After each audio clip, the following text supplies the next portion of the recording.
ये जर्नी कैसे शुरू हुई इसके बारे में जानना चाहूंगा। आपके हस्बैंड डॉक्टर, आपके घर में सब डॉक्टर, बच्चे आपके डॉक्टर, आपका खुद का हॉस्पिटल है। कौन सा भी ब्रांच में आप अच्छे हो वो करो, लेकिन जो ऐसा खेती करता है ना उसमें उससे आप जुड़े रहो। अबे डॉक्टरी एक प्रोफेशन है, उधर ना रोग, जब रोग होता है तो उधर आते हैं। जहाँ रोग नहीं होता इस प्रोफेशन में, इसमें जो हम खेती वगैरह करके ये खाना वगैरह खाते हैं ना, तो ये रोग मुक्त ही रहते हैं यहाँ पे। अगर वो आगे स्टार्ट करना चाहते हैं तो पूरा वो पहले ना एक 8-10 खेत में जाके वो प्रैक्टिकली देखे और वो काम करे एक्चुअली। तो माता की बच्चे छोटे छोटे प्यारे खेल रहे हैं मस्त। हाँ। तो हमारा खिलार वगैरह और हल्लीकार है ना 3-3 लीटर तक देती है, तो प्रॉफिट ही प्रॉफिट है। एक डॉक्टर हमारे जीवन में कितना बड़ा रोल अदा करता है शायद आप और हम सभी जानते हैं। जब कभी हमें शरीर में कोई दिक्कत आती है, कोई परेशानी आती है, तो हम डॉक्टर के पास जाते हैं, उसको परामर्श लेते हैं, वो दवाई लिखते हैं या चेकअप लिखते हैं और हमारे को एक ऐसा तरीका देते हैं जिससे कि हम आगे अपनी जिंदगी जी सकें। लेकिन कभी आपने सोचा है कि डॉक्टरी के प्रोफेशन को छोड़ के कोई गोबर, गौमूत्र, गाय और प्राकृतिक खेती की दुनिया में आ सकता है? जी हाँ, आज की ये कहानी एक ऐसे ही शख्स की है और आज हम खड़े हैं धारवाड़, कर्नाटक में। और यहाँ पर हमें एक ऐसी डॉक्टर मिली हैं जो पेशेंट्स को देखने के बाद में अपनी धरती का चेकअप कर रही हैं, अपनी इस धरती को संवारने और सजारने का काम कर रही हैं। हमारे साथ मौजूद है डॉक्टर दाक्षायणी। इनके बारे में हम आपको बता दें कि बीते लंबे वर्षों से देसी गायों की गौपालन पे काम कर रही हैं और कर्नाटक, महाराष्ट्र के आसपास की जो देसी नस्लें हैं या देश के अन्य इलाकों की देसी नस्लें, चाहे वो गिर हो, थारपारकर हो, कांकरेज हो, इन सबको वो रखने का काम कर रही हैं। बहुत बहुत स्वागत है डॉक्टर साहब आपका। ये जर्नी कैसे शुरू हुई इसके बारे में जानना चाहूंगा। आपके हस्बैंड डॉक्टर, आपके घर में सब डॉक्टर, बच्चे आपके डॉक्टर, आपका खुद का हॉस्पिटल है यहाँ धारवाड़, कर्नाटक में। ये जर्नी कैसे स्टार्ट हुई इसके बारे में कुछ बताइए। जर्नी कैसे शुरू हुई? जब मैं माँ बन गई ना तब ये जर्नी शुरू हुआ।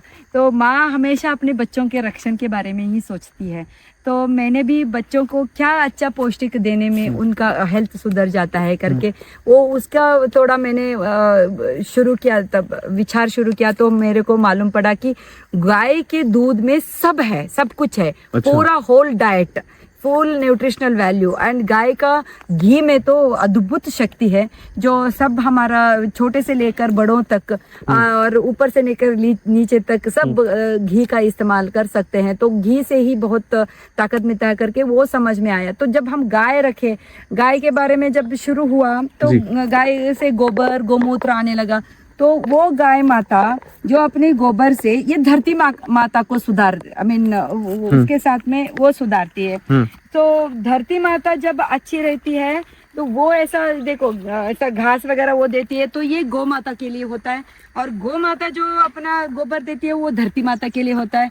ये अच्छा सा ये पैरेलल ऐसा चलता है ना, तो हम माताएं खुश हो जाते हैं, तो अपने बच्चों का पालन कर सकते हैं। अच्छा, जो लोग वीडियो देख रहे होंगे ना वो सब बातें सोचते हैं कि अरे ये तो सब बड़ी बड़ी बातें करते हैं, ऐसी वीडियोस बनाते हैं। रियलिटी में ये पॉसिबल नहीं है कि कोई इतना अच्छा प्रोफेशन छोड़ के, लोगों का सपना होता है MBBS करना, BDS करना, अपने बच्चों को डॉक्टर बनाना, और आपने सपना पूरा करने के बाद में इसमें जब आज की डेट में अगर हम देखें, इस प्रेजेंट सिनेरियो में खेती को, एग्रीकल्चर को, डेयरी फार्मिंग को सबसे एक लॉस वाला बिजनेस मान लिया है लोगों ने, और इसमें कोई बताते हैं डिग्निटी नहीं है, बड़ा पिछड़ा हुआ काम मानते हैं। तो आपने ये प्रोफेशन चुना, ये सच में रियलिटी है अपने मन से अगर आप बताएं तो? नहीं, वो डिग्निटी के बारे में बोले तो मैं मेरे हिसाब से जो धरती माँ से और गाय माता से जुड़ता ना, उससे बड़ा कोई व्यक्तित्व है ही नहीं। बहुत सुंदर। हाँ, एंड आप ये बोले वो प्रोफेशन में, इस प्रोफेशन में फायदा नहीं उसमें है, मैं मानती हूँ। स्टार्टिंग में प्रोफेशन में फायदा के बाद बोले तो हमारा हेल्थ ही अच्छा होता है। हाँ। वही एक फायदा है, मन खुश होता है। देखो हम खा के शरीर को अच्छा रखते हैं, लेकिन इधर ऊपर का कंपार्टमेंट अगर आप शांत रखे, खुश रखे, तो सब कुछ अच्छा ही हो जाता है। बड़ा बड़ा पैसा कमाने का क्या फायदा जब मेंटली पीस ना हो और आपकी बॉडी स्टेबल ना हो। One more thing I will tell, ये लॉस और नुकसान ऐसा देखो, सबको मैं नहीं बोलती सब आप गाय पालो, सब ये एग्रीकल्चर करो, नहीं। आप कौन सा भी सेक्शन में, आप कौन सा भी ब्रांच में आप अच्छे हो वो करो, लेकिन जो ऐसा खेती करता है ना उसमें उससे आप जुड़े रहो। उस ऐसा उसी से खरीदे करो, तो ऐसे फार्मर्स को ना वो ये मिल जाता है, क्या प्रोत्साहन मिल जाता है। तो वो और एक देन एंड वो कॉन्फिडेंस मिल जाता है। हम ऐसा खेती करेंगे तो हमसे कुछ खरीदेंगे तो हमको भी फायदा होगा करके सब ऐसा फार्मर्स को, because this is also one profession. हाँ, अभी डॉक्टरी एक प्रोफेशन है, उधर ना रोग, जब रोग होता है तो उधर आते हैं। ये एग्रीकल्चर फार्मर का एक प्रोफेशन है जहाँ रोग नहीं होता। इस प्रोफेशन में, इसमें जो हम खेती वगैरह करके ये खाना वगैरह खाते हैं ना, तो ये रोग मुक्त ही रहते हैं यहाँ पे। बिल्कुल। हाँ। और पीछे देखिए, हाँ। ये लाइव एग्जांपल है। हाँ। जो हम वीड को निकालते हैं तो स्प्रे मार देते हैं आजकल हाँ, किसान हाँ, ना, हाँ। मैन पावर नहीं मिलती ये कहते हैं, वो Yes, एक्सक्यूज yes, देते हैं, या फैमिली छोटी हो गई। यहाँ पर देखिए मैनुअली सब चीजें हो रही है, और यहाँ पर जो सेवक है वो निकाल रहे हैं, वीड निकाल रहे हैं, घास निकालने का काम ये कर रहे हैं। घास निकाल के फिर गायों को आ जाता है, बहुत सुंदर। फिर उसका खाद से फिर इसमें डाल देते तो फिर घास आ जाता है। और ये मल्चिंग का काम करता ये है। मल्चिंग का काम करता है। इस पूरे समर में ना पूरा हरा भरा था, ये बिल्कुल। पूरा हरा भरा, इधर बारिश भी डॉक्टर नहीं है। साहब, अप्स एंड डाउन्स क्या है? क्योंकि हाँ। मैं खुद एक किसान परिवार से आता हूँ, बड़ी प्रॉब्लम्स रहती हैं, बहुत अप्स एंड डाउन्स होते हैं, मौसम की मार होती हाँ, है, कभी बीज खराब निकल आता है, कभी खाद टाइम पे नहीं होता, तो बहुत सर्कमस्टांसेस चेंज होते रहते हैं। कभी पैसा नहीं होता किसान के पास में, बच्चे की फीस देनी है, बच्चे का शादी करनी है, कुछ करनी है, तो फाइनेंशियली चीजें आपके पास अच्छी थी with the grace of God, लेकिन फिर भी क्या अप्स एंड डाउन्स रहे, कहाँ कहाँ आपको प्रॉब्लम्स आई, कैसे बताना चाहेंगे उन लोगों के लिए कि अगर वो स्टार्ट करना चाहते हैं आपकी जर्नी को देखकर, सक्सेस स्टोरी को देखकर, तो वो कैसे स्टार्ट करें और किन बातों का ध्यान रखें? अगर वो अगर स्टार्ट करना चाहते हैं तो पूरा वो पहले ना एक 8-10 खेत में जाके वो प्रैक्टिकली देखे और वो काम करे एक्चुअली, तो उनको मालूम पड़ता है ये अभी ये काट रहे हैं ना, इस काटने में इतने काटने में कितना वक्त जाता है। हाँ? और गोबर उठा के किधर फेंकना, तो आप सिस्टमेटिकली एक स्टडी करो, क्योंकि हमने वो स्टडी नहीं करके किया था, लेकिन बाद में हम कर रहे हैं, तो एक बार लगता है इसको इधर होना था, उसको उधर होना था, but we can't do anything now. तो हम ऐसे चला रहे हैं ना, जो पहले से जो शुरू करना चाहता है सिस्टमेटिक वे में किए एक तो ब्लूप्रिंट होना इसमें चाहिए। हाँ एक ब्लूप्रिंट होना चाहिए, एंड उसमें ना सिस्टमेटिक अगर किए तो प्रॉफिट ही प्रॉफिट है। फर्स्ट मेरा ऐसा बीइंग अ डॉक्टर, मेरा profit health aspect, health wise आप इतना इम्प्रूव हो जाते हैं ना, तो आप कल कोई बोले मेरे को आपको एनर्जी ये कैसा मिलता है। हेल्थ है तो आप कितना भी पैसा कमा लेंगे। हाँ, तो हो जाता है ये, आपको ना एक दृढ़ ये होना चाहिए। और एक चीज और है जो सब, जैसे कि आपने गाय भी रख रखी है यहाँ पर, आप खेती भी कर रहे हैं, दोनों चीजें एक दूसरे के पैरेलल है, एक दूसरे के पूरक है। गाय आपकी कृषि करेगी, कृषि आपकी आपको सस्टेन कराएगा, इकोनॉमिकली आपको स्ट्रेंथ करेगा। बहुत से लोग क्या करते हैं, डेयरी फार्मिंग कर लेते हैं, लेकिन फार्मिंग नहीं करते, चारे का जुगाड़ नहीं देखते, चारा कहाँ से आएगा। तो आपने फॉडर का और फीड का सबका इंतजाम किया होगा, ये भी बहुत जरूरी है। नहीं, मैं फॉडर, ड्राई फॉडर, क्योंकि अभी 46 है मेरे पास गाय, तो ड्राई फॉडर मैं खरीद लेती हूँ। अच्छा। तो अभी आज इस महीने से, इस साल से मुझे ऐसा हो रहा है ना, हाँ। तो वो गाय अपने आप सस्टेन हो रही है जी। तो मैंने अभी वो दाने वगैरह लेके आती हूँ ना, उसको फूड ग्रेन्स जो लाती हूँ, तो वो अपने घी बेच के, खाद बेच के, दूध बेच के, उसी से उसका अपने आप वो कर रही है अभी। हाँ। तो हो जाता है, क्योंकि हमारा एंटायरली प्रोफेशन अलग था ना, उस अच्छा। प्रोफेशन ने इस प्रोफेशन आने के लिए हाँ। एकदम से नहीं होता, तो समय लगता है। होमवर्क। और कितना वर्ष हो गया आपको करते हुए? ये 4 साल हो गया है। और यहाँ भी आपने कुछ बना रखा है अंदर? देखो ना, ये मैंने मल्टी लेयर फार्मिंग किया है यहाँ पे। अच्छा, जैसे वो आकाश चौरसिया बताते हाँ, हैं, उन्हीं का है ये। एमपी वाले हमारे, उन्हीं का बहुत है ये। अपने प्रिय हैं वो। हाँ, अरे बराबर। वाह, हाँ।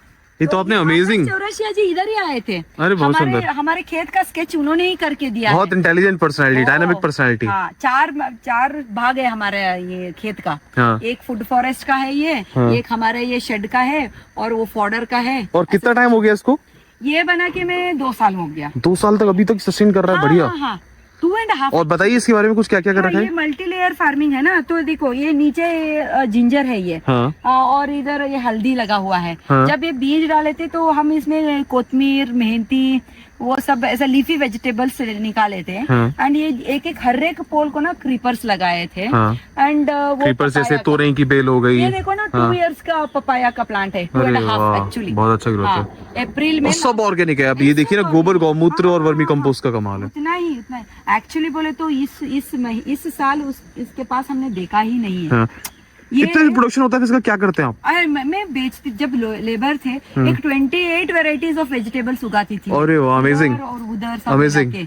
हाँ डॉक्टर बनी किसान। तो वो सब हम एवरी संडे एक मार्केट होता है ऑर्गेनिक हाँ, देसी करके, हाँ, उधर जाके हम बेच के आते और ये थे। देखिए सामने गौ माता के हाँ, बच्चे छोटे छोटे बच्चे। प्यारे खेल रहे हैं, गौ मस्त। माता अभी चराने के लिए गए ना, हाँ। तो ये छोटे को इधर ही रख देते हैं। हाँ, चलिए आगे ये आपका फॉडर का है, ये आपने बताया कि आपने फॉडर भी रख रखा है यहाँ पर, बहुत सुंदर। वेजिटेबल का सेक्शन है। हाँ, गाय कौन कौन सी है आपके पास में जो अभी तो चरने गई हैं? हाँ, अभी एक हमारा मल्नाड गिद्ध है, हाँ। इधर का खिलार है, हाँ। फिर हल्लीकार है, हाँ। राठी, साहिवाल, गिर और कांकरेज। लोग अपनी देसी नस्ल को भूलते जा रहे हैं, उसका संरक्षण संवर्धन नहीं कर रहे हैं, उसका प्रोटेक्शन नहीं कर रहे हैं, तो कितना दूध वगैरह दे देती है ये जो आपने देसी नस्ल बताई? नहीं देखो, हमारे यहाँ का जो हमारे मल्नाड गिद्ध है नंदी महाराज वो एक 1.5 लीटर तक पर टाइम देती है। हाँ। तो हमारा खिलार वगैरह और हल्लीकार है ना, 3-3 लीटर तक देती ये है दोनों एक कांकरेज हैं, ये गिर? नहीं नहीं, ये हमारा राठी है, ये राठी? राठी बुल है ये। अरे वाह। हाँ, वो हमारा बैल है, वो गिर और कांकरेज क्रॉस, दोनों गिर और कांकरेज क्रॉस है ये। बहुत सुंदर। वो इधर ही पैदा हुए थे। ये ना आजू बाजू गांव वाले भी इसको लेके जाते हैं हल चलाने के लिए। अच्छा। फिर वो उसके बदले में हमारा ऐसा वो फॉडर भी दे देते हैं। Barter system. बार्टर सिस्टम, वाह, आई बिलीव इन दैट, वो अच्छा है। वो अच्छा है। पहले भी हमारे जो एंसेस्टर्स थे वो उसी पे बिलीव करते थे, वो किसी पे भार भी नहीं पड़ता, सबका काम इजी हो जाता है। Yes yes yes. तो ये आपका गौवंश है यहाँ पर? ये अभी सभी बुल्स है ये। बुल्स हैं? हाँ, सभी बुल्स है, देसी बुल्स? देसी सभी। क्योंकि हम जब ट्रेनिंग गोपाल भाई रमेश भाई रुपेरियल के पास ट्रेनिंग के लिए गए थे हाँ, ना, हाँ। तब ऐसा लगा लाइक वी शुडंट क्रॉस, हाँ। एक ही नस्ल का बुल के साथ ही क्रॉस करना चाहिए ऐसा। अच्छा, हाँ, तो वो समझ में आया, तो हम बहुत ही सुंदर कार्य आप कर रही हैं, हमारी शुभकामनाएं आपके साथ हैं। एक क्या मैसेज देना चाहेंगी देश के किसानों को, देश के यंगस्टर्स को, कि वो कैसे अपनी जॉब के साथ साथ अगर करना चाहें, गायों का गौपालन कैसे करें, देसी नस्लों को कैसे बचाएं? हमारी जो मुहिम है वो देसी ब्रीड्स को बचाने की है, तो क्या मैसेज देना चाहेंगे अपने अनुभव के अनुसार इस धरती को लेकर, धरती माँ को लेकर, गौ माता को लेकर? मैं ये बोलूंगी सबको, लेकर अपने अपने रीजन में कौन कौन से ब्रीड है ना, उसी का आप पालन पोषण करो, ना कि वो नॉर्थ का लेकर साउथ को आ जाओ, साउथ को लेकर नॉर्थ को आ जाओ, ऐसा नहीं। तो कौन कौन के प्रांत के ये है, उसी के ऊपर काम करो। और जो ये प्रोफेशन नहीं कर सकते हैं, तो जो गौ पालन करते हैं उनको आप प्रेरित करो और उन्हीं से जाके मिल जाओ और जुड़ जाओ, कि ताकि उनका भी like even they will be very happy to grow all the vegetable. I mean, आप अगर आसपास है तो आप एक किसान कृषि कर रहा है, तो आप आके उसी से ही आप खरीदारी करो, ताकि वो ऑर्गेनिकली वो ग्रो करे। तो इससे उनका भी फायदा हो जाता है और इनका भी फायदा हो जाता है, और आगे का जनरेशन हेल्दी रहेगा। अगर गाय रखेंगे, धरती को स्वस्थ रखेंगे, तो ही हम देशवासी स्वस्थ रहेंगे। बिल्कुल, बस इतना ही बोलना तो है। एक मैसेज है एक डॉक्टर का, और जिनका पूरा पेरेंटल एक पूरी उनकी चलती आ रही पीढ़ी दर पीढ़ी वो डॉक्टरी का काम कर रहे हैं, तो हम भी देश के युवाओं से, देश के आम जनमानस से यही अपील करेंगे, देसी गायों को बचाएं, अपनी इस धरती माता को बचाएं। अगर आप सक्षम नहीं हैं खुद खेती करने के, खुद गौपालन करने के, तो ऐसे किसानों को, ऐसे गौपालकों को प्रेरित करिए, उनसे दूध लीजिए, दही लीजिए, छाछ लीजिए, घी लीजिए, जिससे उनकी आय बढ़े और वो सशक्त हो सकें, उनके स्वाभिमान से वो जी सकें और देसी गायों का गौपालन कर सकें। आप समय निकालिए, हफ्ते में एक दिन, 15 में एक दिन में एक दिन, या महीने में एक दिन ऐसे किसानों के पास जाइए, उनके पास बैठिए, उनसे जानिए कि आखिर उनके सामने क्या समस्याएं आ रही हैं। और अगर आप किसी टेक्नोलॉजी से रिलेटेड उनकी कोई मदद कर सकते हैं, मार्केटिंग से लेकर उनकी मदद कर सकते हैं, तो ऐसी मदद करिए, उनको मोटिवेट करिए, ताकि उनका जो मनोबल है, जो उनका खोया हुआ स्वाभिमान है, कॉन्फिडेंस है, जो ब्रेक हो गया है, उसको आप दोबारा से जीवित करिए। यही हमारी अपील है। हम लगातार इस मुहिम में जुटे हुए हैं कि देश का गौपालक, देश का किसान सशक्त हो, समृद्ध हो। आज की इस वीडियो में इतना ही। बने रहे हमारे साथ, देखते रहे खबर किसान की। जय गौ माता, जय गोपाल।